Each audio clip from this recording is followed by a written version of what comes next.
আমাদের জীবনটা অনেক ছোট্ট, দুদিনের। হয়তো আমরা এই জীবনটাকে সাজাতে গিয়ে অনেকটাই হিমশিম খাই, অনেকটাই ব্যস্ত হয়ে পড়ি। কারণ আসলে আমাদের এই ছোট্ট জীবনে সব কিছু আমরা করে উঠতে পারি না।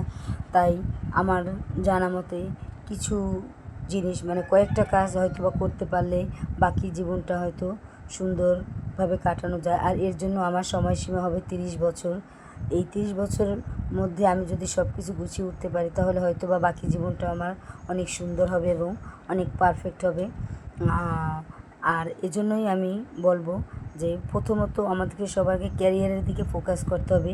ক্যারিয়ার থেকে কিভাবে পরবর্তী উন্নয়ন করা যায়, উন্নতি করা যায়, জীবনটাকে কত সুন্দরভাবে কাটানো যায়। আর দ্বিতীয়ত হচ্ছে আর্থিক ব্যবস্থা এবং সঞ্চয়। তুমি অল্প আয়ের মধ্যে দিয়েও তুমি তোমার সঞ্চয় করতে পারবে, যেটা তোমার বাকি জীবন অনেকটাই সাহায্য করবে ভালোভাবে চলার জন্য। আর সম্পর্ক আর স্বাস্থ্য, তুমি নিজেকে খেয়াল করো, নিজের দিকে যত্ন করো, নিজেকে আত্মীয় সম্পর্ক ভালো রাখো, স্বজনদের সাথে সম্পর্ক ভালো রাখো, বন্ধুবান্ধবের সাথে সব ভালো রাখলে একটা সময় তুমি ভালোভাবে কাটাতে পারবে। আর অভিজ্ঞতার আলোকে বলবো, তোমার এই সময়ের মধ্যে অনেক অভিজ্ঞতা অর্জন করতে হবে, যে অভিজ্ঞতা দিয়ে তুমি আগামী জীবনটা আরও সুন্দর করে চলতে পারবে। কারণ এখানে অভিজ্ঞতা না থাকলে তুমি এগুলি কিছুই হয়তো বা বুঝতে পারবে না। আর সম্পর্ক থাকাটা আসলে জরুরি, তবে এভাবে নয় যে যতটা তুমি নিজেকে গুছিয়ে উঠতে পারবে।